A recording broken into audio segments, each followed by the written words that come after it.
Para muchos, The Wire es una de las mejores series de la historia, pero existió un claro precedente de igual calidad, pero sin la violencia, el sexo y las groserías propias del cable.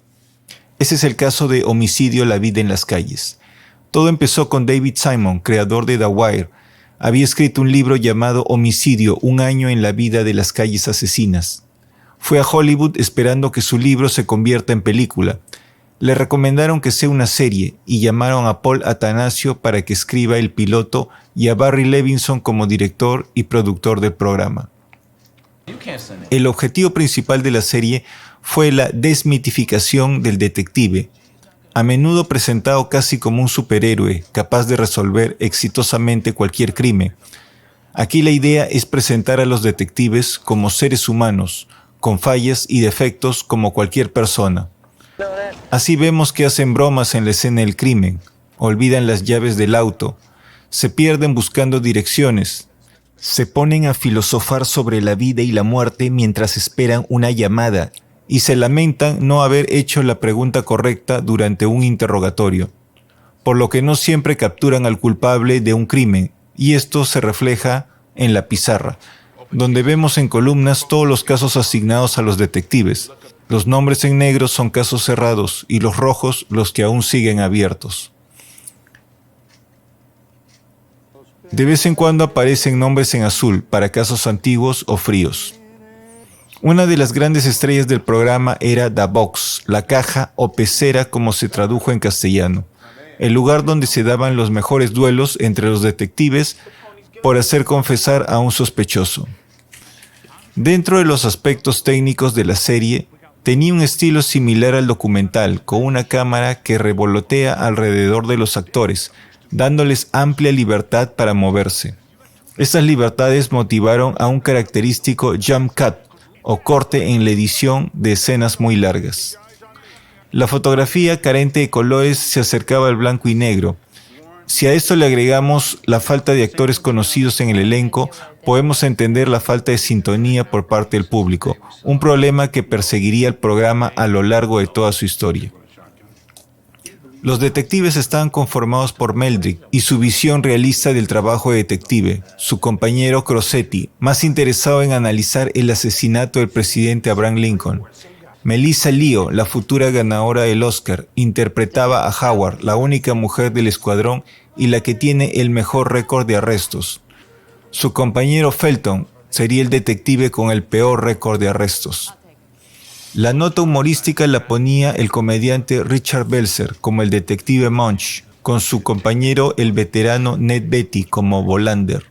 Pemberton es el lobo solitario del escuadrón, no le gusta trabajar en equipo, pero debe hacer pareja con el novato Bayliss. Todos supervisados por el teniente Yardello, interpretado por Japhet Kotto. Es precisamente Bayliss quien en su primer caso debe investigar la muerte de Adina Watson, una niña de tan solo 11 años, y su fracaso lo atormentará a lo largo de toda la serie. Destacaron el episodio piloto, con el que Barry Levinson se llevó el Emmy a Mejor Director, La noche de los muertos vivientes, donde los detectives pasan toda una noche quejándose del calor y reflexionando sobre sus vidas personales y profesionales, sin recibir ninguna llamada. Pero el mejor episodio debe ser Tres hombres y Adina, donde Pemberton y Bayliss pasan 12 horas interrogando al aravero, principal sospechoso de la muerte de la niña Watson. A pesar de intentar muchas tácticas para que confiese, el sospechoso queda libre. Se llevaron el Emmy a Mejor Guión, y toda la temporada recibió el prestigioso Peabody Award a la excelencia en televisión. La cadena NBC quiso darle una oportunidad más y solicitó para el siguiente año solamente 4 episodios, pero hicieron ciertos cambios. La fotografía se hace más atractiva y se empieza a incluir canciones comerciales. Baja el movimiento de la cámara y el actor Andre Braugher destaca en las escenas de interrogatorio, al punto que hace confesar de un crimen a un hombre inocente.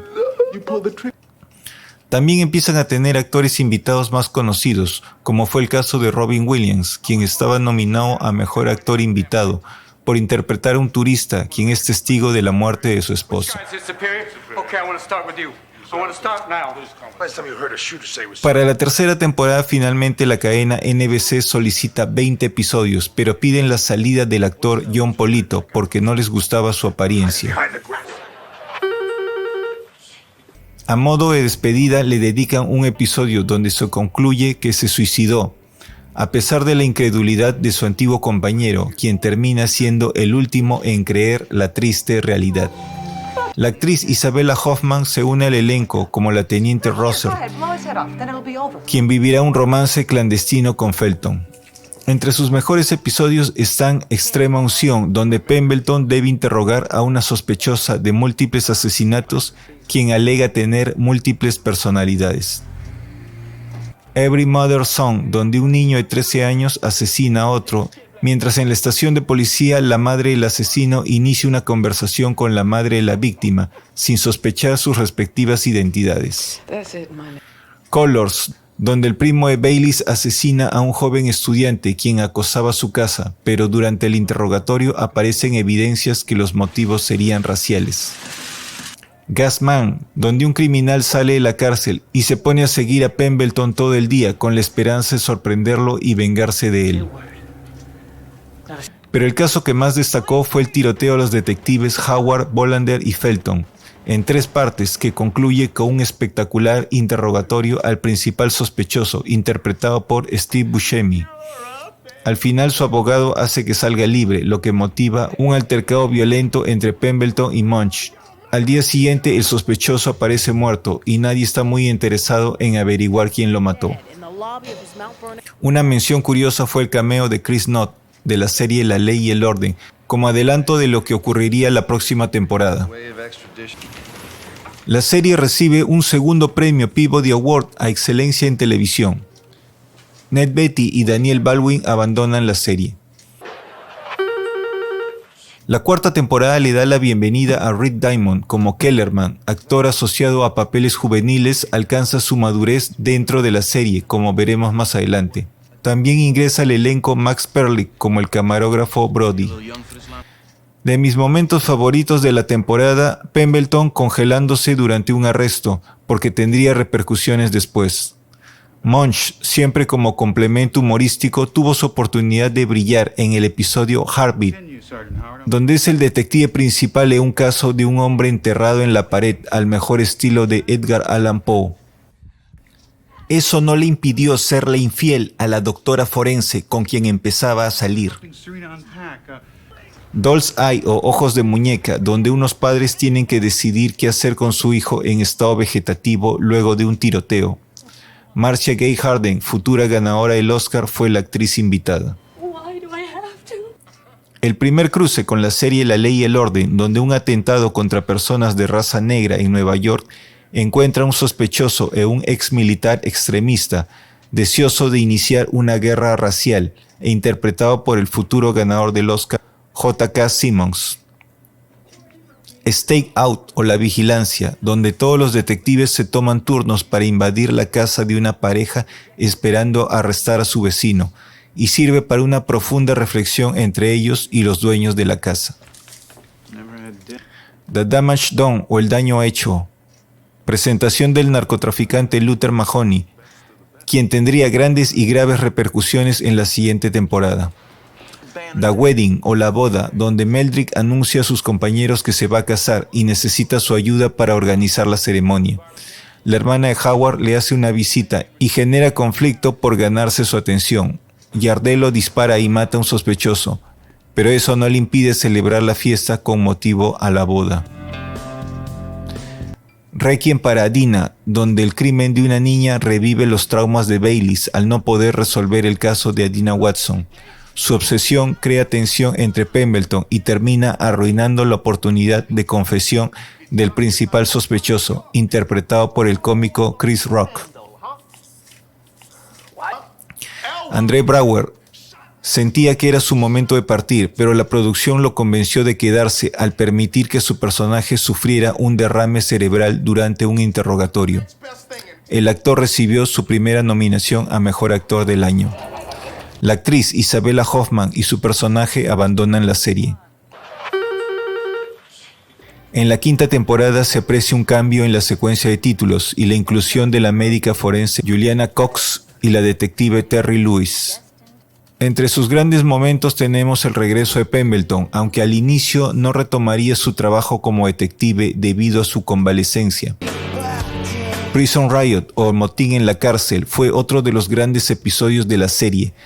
Un asesinato ocurre en la cafetería de una prisión y aunque los internos se rehusaban a cooperar al principio, la presión emocional terminó haciendo aflorar la verdad.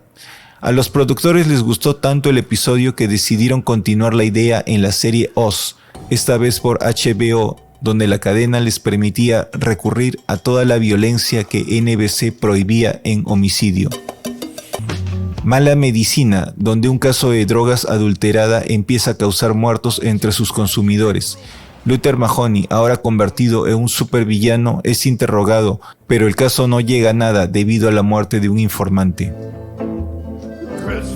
En True Test, donde Elijah Wood interpreta a un manipulador estudiante cuya madre es jueza en la corte de Baltimore y es también sospechoso de la muerte de un compañero de estudios de raza negra. El documental, donde Brody muestra al escuadrón las diferentes grabaciones que ha hecho de los detectives, donde exponen sus diversas opiniones sobre la labor policial. El episodio fue dirigido por Barbara Koppel, ganadora de 2 Oscars por su trabajo como documentalista. Decepción, donde la saga de Luther Mahoney llega a su fin. Kellerman, presionado por acusaciones de corrupción, empieza a mostrar una conducta errática, rozando incluso el suicidio. Finalmente acorrala al narcotraficante y lo mata a pesar de no ser una clara amenaza. Junto a Meldrick y Lewis, firman que la muerte fue en defensa propia. El final de la temporada revela la muerte de Felton en aparente suicidio, la partida de los actores Melissa Leo y Max Perlich y la llegada como detectives de Falzón y Garty. Y así llega la 6ª temporada, para muchos la mejor. Se incorpora al equipo la detective Ballard. Se llevan el premio a mejor casting por la excelente calidad de actores invitados, siendo 3 de ellos nominados por sus respectivos episodios. Solo en el primer episodio tuvimos a James Earl Jones, Lee Thigpen y Jeffrey Wright interpretar a una familia adinerada involucrada en la muerte de la criada. Vuelven a cruzarse con su serie hermana La Ley y el Orden sobre una acusación de violación y muerte entre Baltimore y Nueva York. Pero hay 2 episodios que destacan por encima del resto. El primero es Subway o El Subterráneo, donde Vincent D'Onofrio interpreta a un hombre que cae en las vías del tren, pero a pesar de pasarle por encima no muere. Los médicos le dan 40 minutos de vida, por lo que llaman a los detectives de homicidio, quienes tienen la rara oportunidad de hablar con la víctima antes de que ésta muera. El drama de ver la vida de un hombre escapársele de las manos convierte a este episodio en uno de los mejores de la historia de la televisión. Nominado a Mejor Guión y Actor Invitado para D'Onofrio. Se llevó también el Peabody Award a Excelencia de la Televisión, convirtiendo a Homicidio, la vida en las calles en la única serie en haber ganado 3 veces este premio. El otro momento crucial fueron los episodios 99 y 100, donde llamaron a la directora y futura ganadora del Oscar, Kathryn Bigelow. Destaca una espectacular balacera dentro del precinto, principalmente porque tanto persecuciones como balaceras no eran algo habitual en la serie. El responsable es el sobrino de Luther Mahoney. Los detectives van a buscar respuestas en la antigua banda de Mahoney, ahora liderada por su hermana, quien también muere en el proceso. Pemberton vuelve a congelarse y eso causa que su compañero Bayliss reciba una bala por él. La investigación lleva a una confrontación entre Pemberton, Falzón y Kellerman, donde surge la verdad. Pemberton, sintiendo que ya no está en condiciones de ser detective, abandona el escuadrón y el actor abandona la serie. La serie había sufrido constantes amenazas de cancelación debido al bajo rating, sin embargo se le dio una última oportunidad con la temporada 7. Giancarlo Esposito, famoso luego por su participación en la serie Breaking Bad, llega como el hijo de Giardello a llenar el espacio dejado por Brower. Se unen al equipo la detective Shepard, antigua reina de belleza, quien es asaltada por un sospechoso durante un arresto. lo que genera desconfianza entre sus compañeros sobre si se puede desempeñar bien como detective. Precisamente es ella quien prueba su destreza como detective al aprender a un asesino quien transmitía sus crímenes por internet y quien tendría repercusiones después. Otro buen momento fue el tercer cruce con la serie La Ley y el Orden, donde el crimen de un oficial de gobierno y de su asesino le dan un tono político al caso. En el episodio final, Forgive Us Our Trespasses, o Perdona nuestras ofensas, el asesino del internet sale libre y promete seguir matando, solo para aparecer muerto en la escena final. Shepard toma el caso junto a Meldrick, quien recupera la confianza en su compañera. Bayliss abandona el escuadrón sin despedirse. Lo que pudo haber sido su final dio paso un año después a una película hecha para la televisión, que sirvió de excusa para reunir a todos los actores que alguna vez pasaron por la serie, incluidos a los personajes muertos. Yardello se lanza para alcalde y promete legalizar las drogas. Un padre de familia, quien había perdido a su hijo precisamente por su adicción a ellas, decide atentar contra la vida del candidato a alcalde. Así termina una de las mejores series de los 90, que por atreverse a salir del molde, por no mostrar las clásicas balaceras o persecuciones de autos, por mostrar a los detectives como lo que son, seres humanos imperfectos, pagó con un bajo rating que lo acompañó siempre, a pesar de su altísima calidad.